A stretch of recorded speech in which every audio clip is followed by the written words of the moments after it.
तो अभी तक हम लोग जो है केमिकल काइनेटिक्स चैप्टर में लास्ट टॉपिक हम लोग उसका पढ़ रहे हैं, और लास्ट टॉपिक हम लोग जो चल रहा है वो चल रहा है कॉल्जन थ्योरी। तो कॉल्जन थ्योरी में कुछ बातें हम लोग देख चुके थे, अब उसी में आगे देखना है।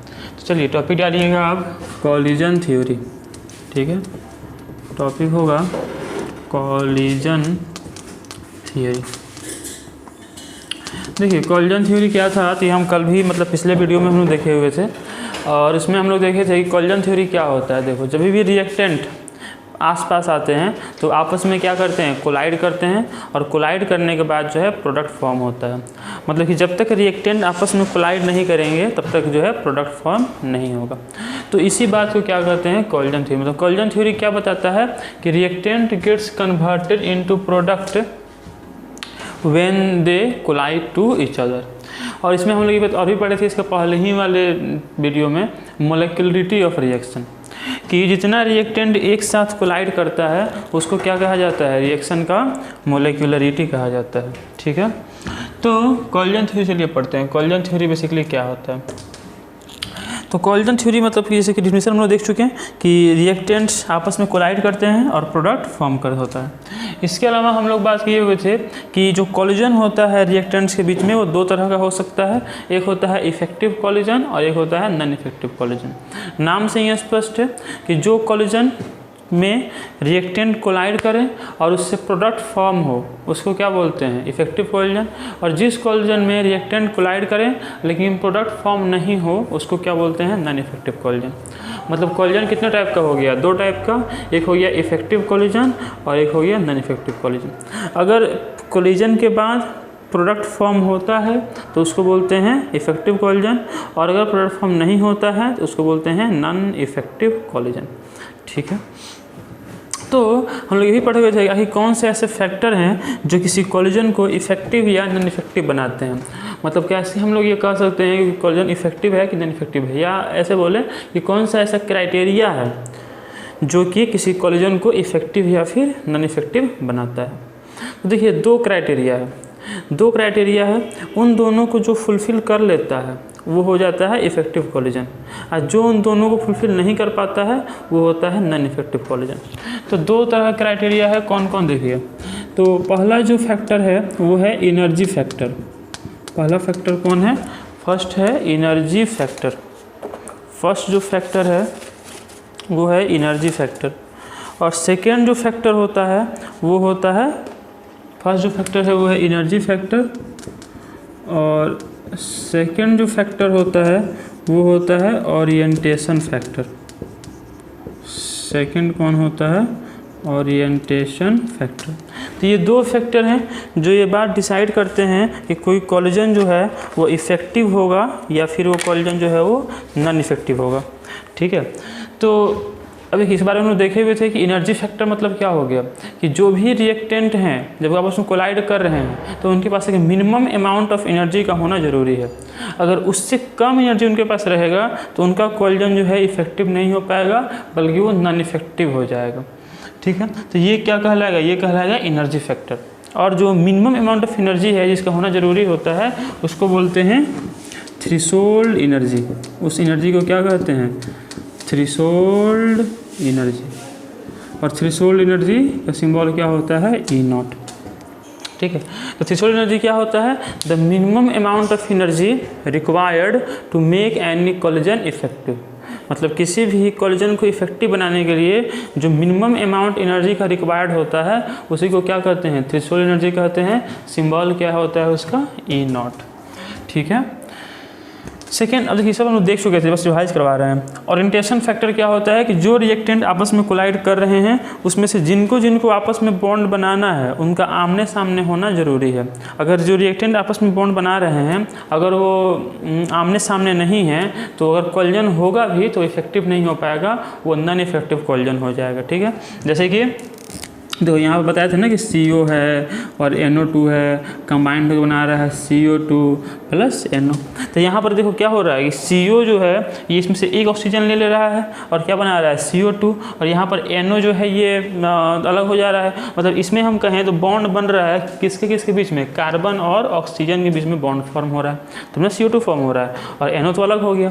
तो ये जो रिएक्शन है इसमें ओरिएंटेशन कैसा रहेगा, अगर C जो है इस O के सामने रहेगा तभी ना CO2 बन पाएगा।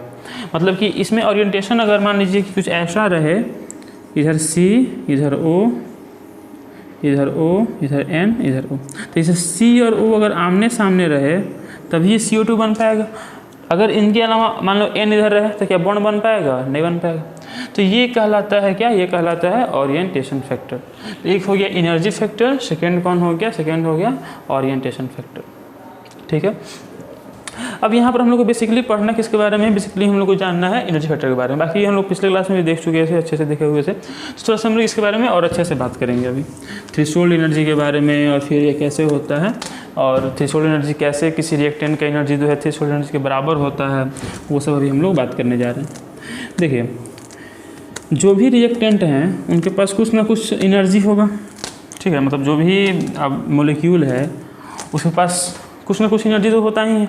अब चाहे वो एनर्जी जो हो वो काइनेटिक एनर्जी के फॉर्म में हो या पोटेंशियल एनर्जी के फॉर्म में हो, कोई ना कोई एनर्जी तो होगा। ठीक है, अब वो इनके पास एनर्जी होगा कोई ना कोई, तो वो हो गया उसका नॉर्मल एनर्जी। वो कौन सी एनर्जी कहलाता है, नॉर्मल एनर्जी। और रिएक्टेंट के नॉर्मल एनर्जी को थ्रेशोल्ड एनर्जी तक पहुंचाने के लिए हमको क्या करना पड़ता है, कुछ एनर्जी सप्लाई करना पड़ता है। समझो, ध्यान से समझो। जैसे कि मान लो कि यहाँ पर ऐसे समझ लो इसको, देखो एक तो शब्द हुआ थ्रेशोल्ड एनर्जी, एक और होता है इसको बोलते हैं एक्टिवेशन एनर्जी। एक और क्या होता है, activation energy. Activation energy, activation energy क्या होता है, तो वही चीज़ है कि जब रिएक्टेंट के पास नॉर्मल एनर्जी है, उस नॉर्मल एनर्जी को थ्रेशोल्ड एनर्जी तक पहुंचाने के लिए जितनी एनर्जी बाहर से देनी पड़ती है उसी को क्या कहते हैं, एक्टिवेशन एनर्जी कहते हैं। ऐसे मान लो दो रिएक्टेंट है A2 प्लस B2।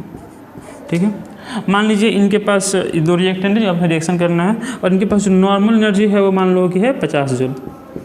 ठीक है, मतलब इन दोनों का जो एनर्जी है, एनर्जी बहुत सारे कारणों से होती है ना, मॉलिक्यूल्स चल रहे हैं, काइनेटिक एनर्जी है, पोटेंशियल एनर्जी है, थर्मल एनर्जी, बहुत तरह की एनर्जी इनके पास होती है। तो मान लीजिए सब ऐड करके इसमें एनर्जी कितना है, 50 जूल। और ये आपस में जब कोलाइड करेंगे, जिनका थ्रेशोल्ड एनर्जी है वो मान लीजिए है 500 जूल। मतलब इनकी एनर्जी 500 जूल के इक्वल होगी तभी ये रिएक्शन हो पाएगा, तभी इनका कोलिजन इफेक्टिव हो पाएगा। अगर ये आपस में कोलाइड करेंगे कितने एनर्जी के साथ, 500 जूल एनर्जी के साथ, और है कितने इनके पास, केवल 50 जूल। हमको क्या करना पड़ेगा, इनकी एनर्जी देना पड़ेगा। कितना एनर्जी प्रोवाइड करना पड़ेगा, देखो यहाँ 50 जूल, यहाँ पर कितना है 500 जूल, मतलब हमको इसको 450 जूल एनर्जी सप्लाई करना पड़ेगा।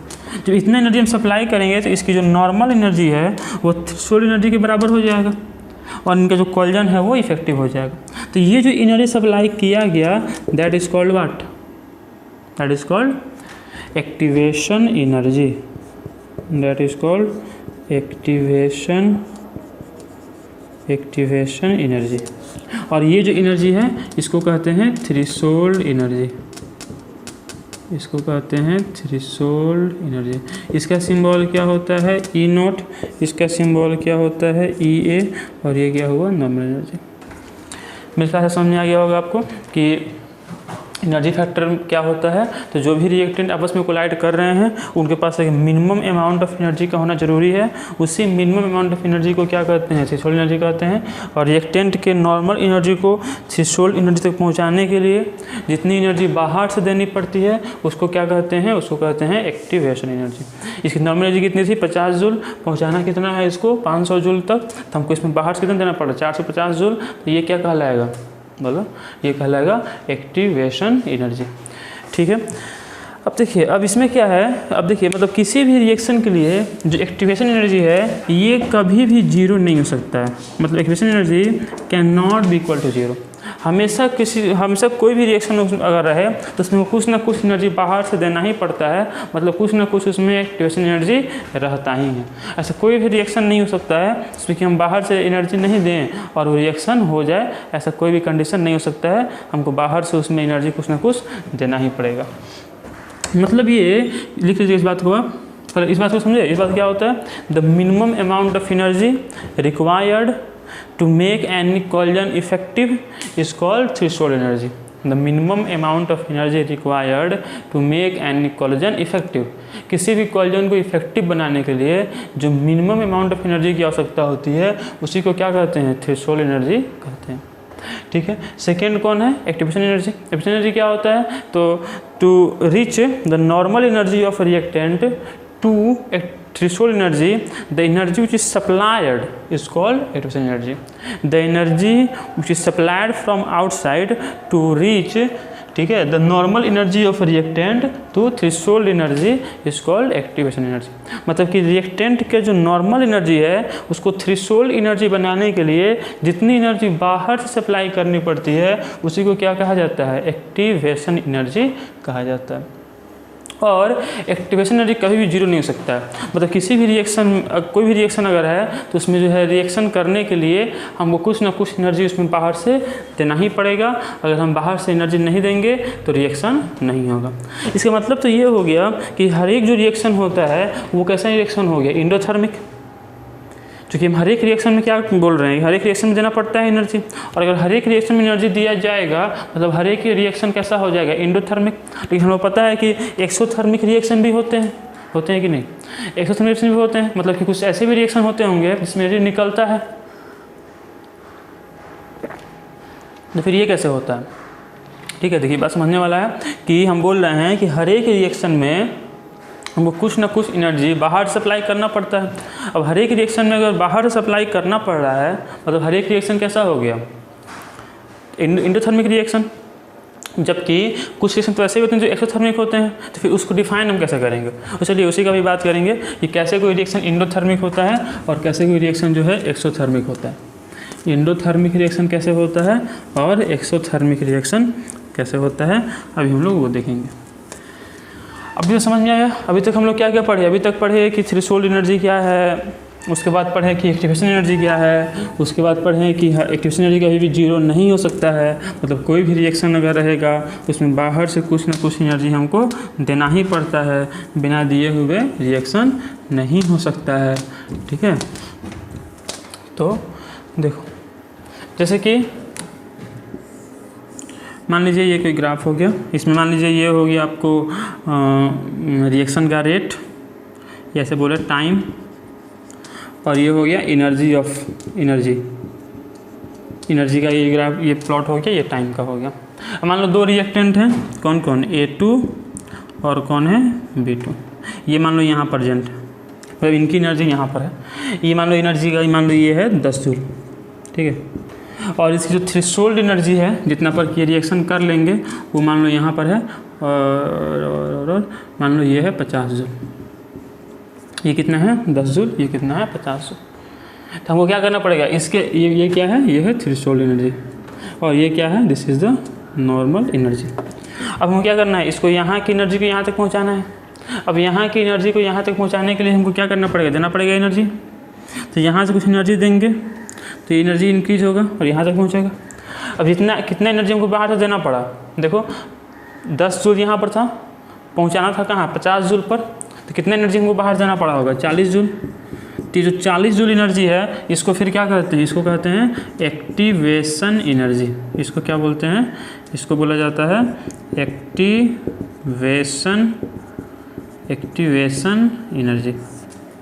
ठीक है, अच्छा।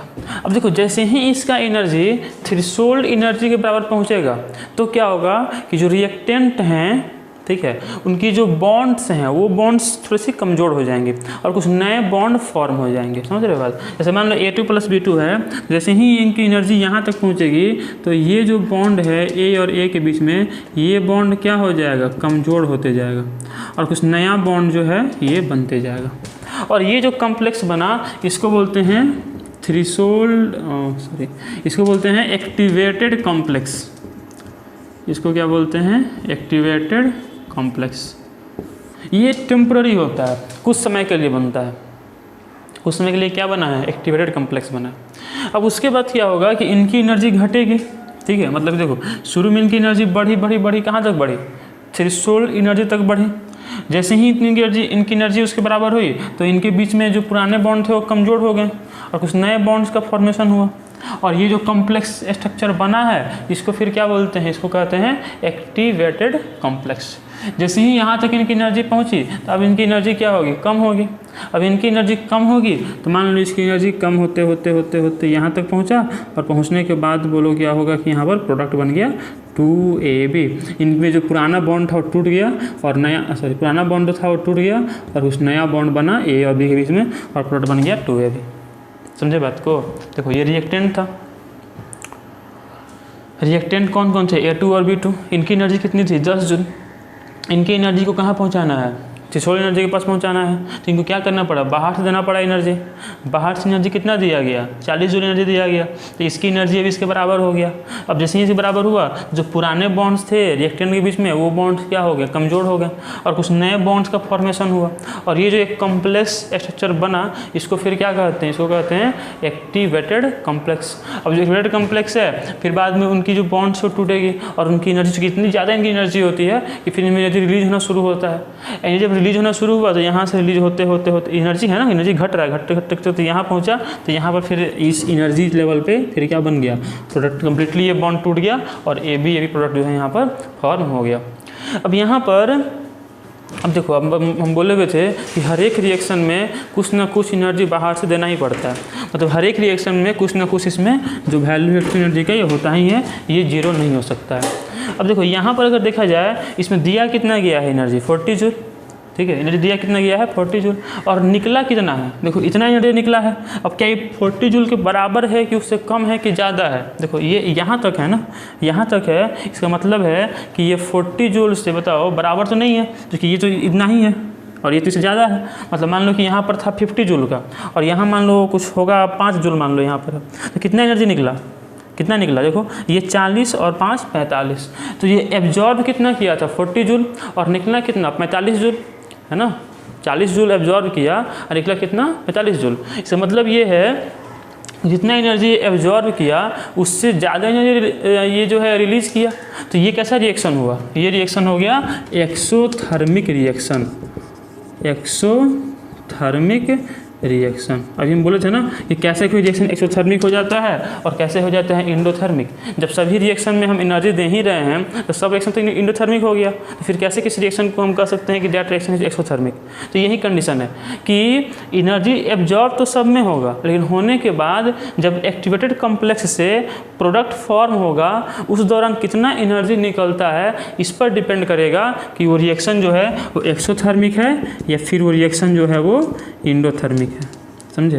तो यहाँ पर जो एनर्जी निकला वो एनर्जी तो इस एनर्जी से ज़्यादा है, तो ये रिएक्शन कैसा हो गया, ये जिस भी रिएक्शन का ग्राफ प्लॉट होगा वो ग्राफ वो रिएक्शन कैसा हो गया, वो हो गया एक्सोथर्मिक। अगर मान लो कि ये ऐसा नहीं रहता, अगर मान लो कि ग्राफ यहीं तक रहता, ठीक है, और यहीं पर प्लॉट बन जाता 2AB।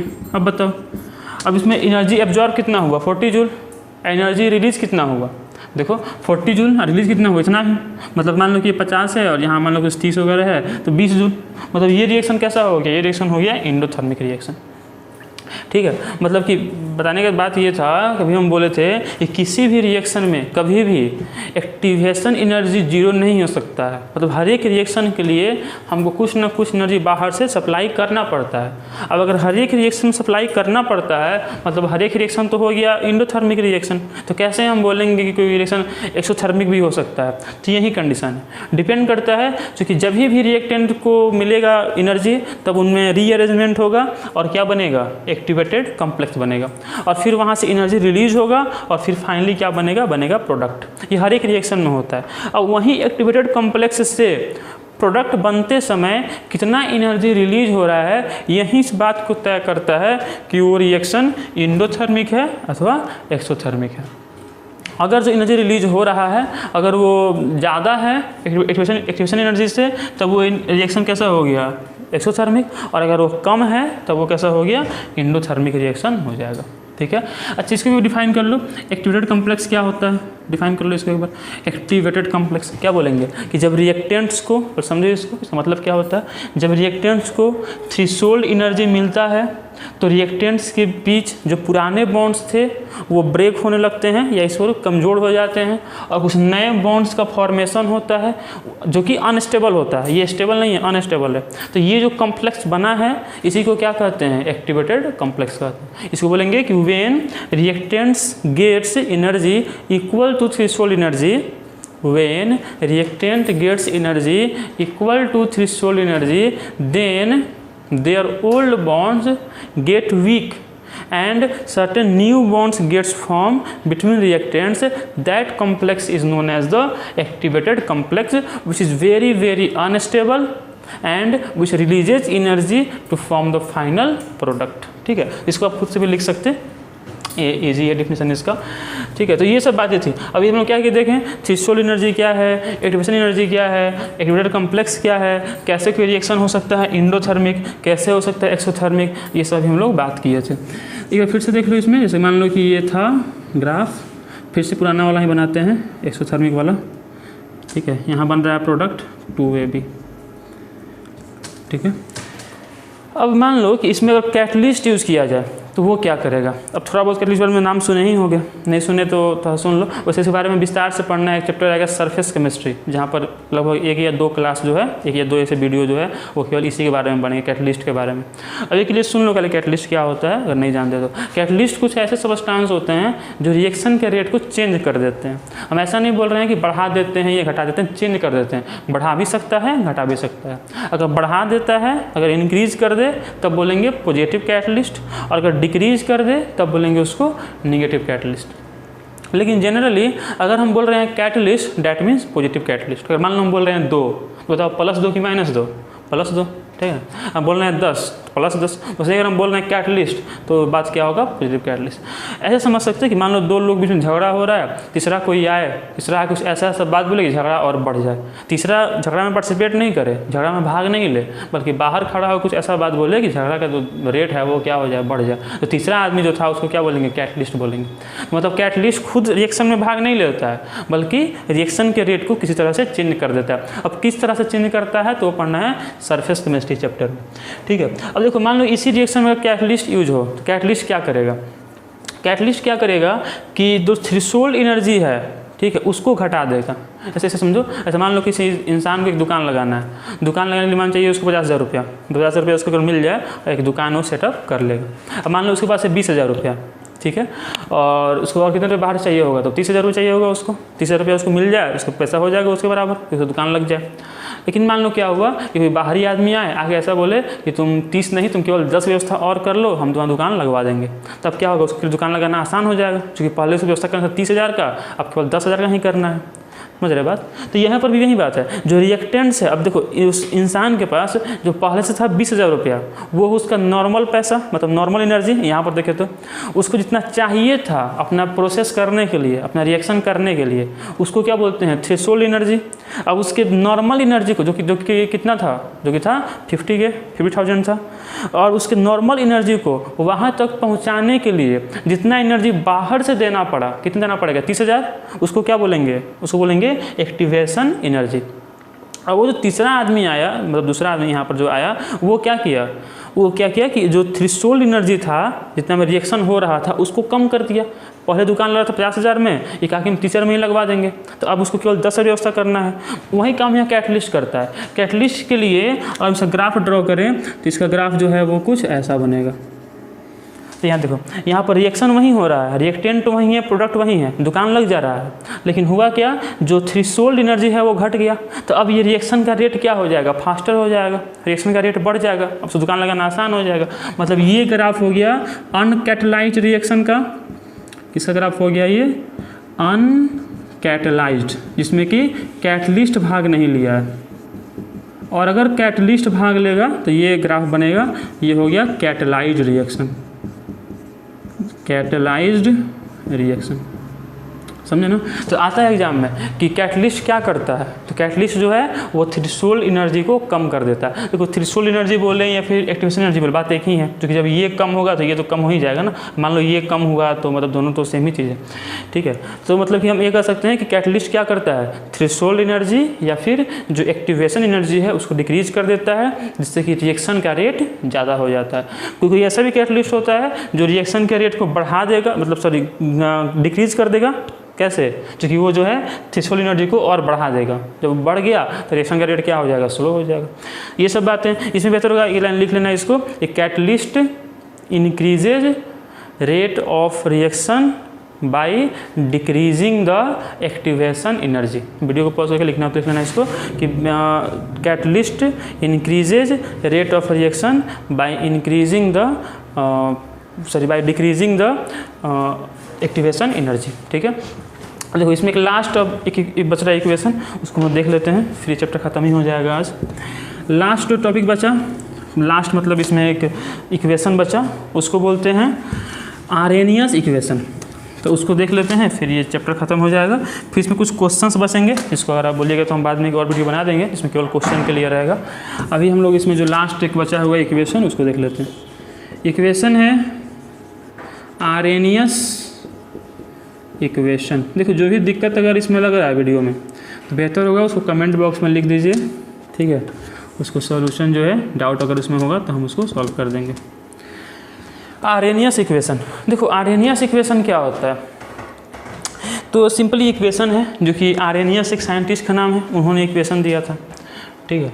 इसी को बोलते हैं आरेनियस इक्वेशन। ये इक्वेशन देखिए करता क्या है, तो ये रेट कांस्टेंट और एक्टिवेशन एनर्जी के बीच में रिलेशन बताता है। मतलब ये इक्वेशन क्या करता है, this equation tales the relation between rate constant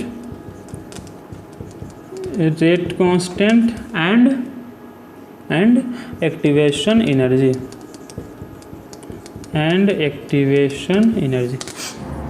ये जो रिएक्शन है वो रेट कांस्टेंट और एक्टिवेशन एनर्जी के बीच में क्या बताता है, रिलेशन बताता है।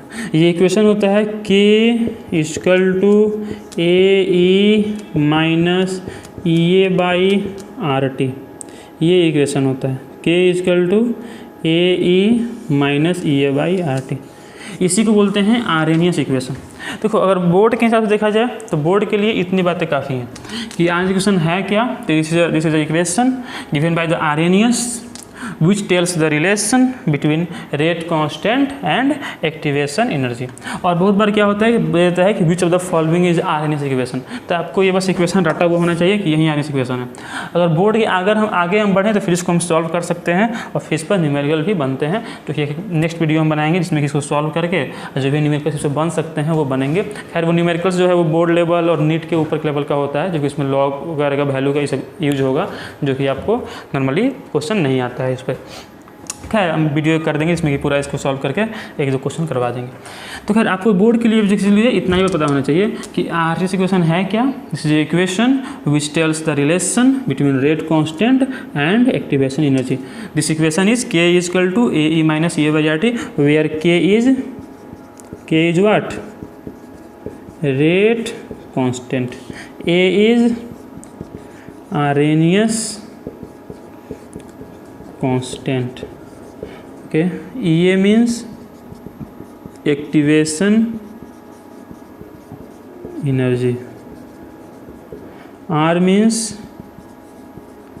gas constant, and T means what, T means temperature, okay. K is rate constant, A is Arrhenius constant, EA is activation energy, and R means gas constant, T means temperature, and this equation should be learned because this can become in the examination directly जो है exam में question आता है which of the following is Arrhenius equation, तो आपको पता होना चाहिए कि यही जो है आर्हेनियस इक्वेशन है।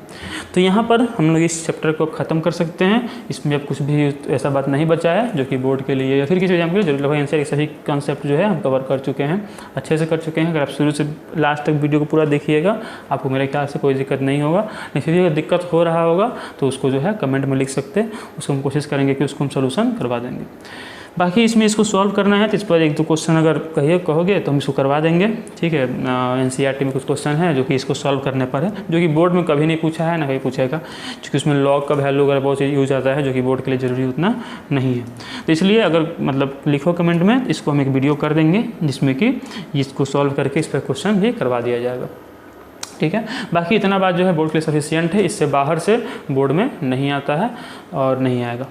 तो अब नेक्स्ट वीडियो हमारा होगा सॉल्यूशन चैप्टर का, जो कि बहुत इंपॉर्टेंट चैप्टर है, वो भी इस चैप्टर की तरह। तो तब तक के लिए पढ़ाई करते रहो। Okay, thank you.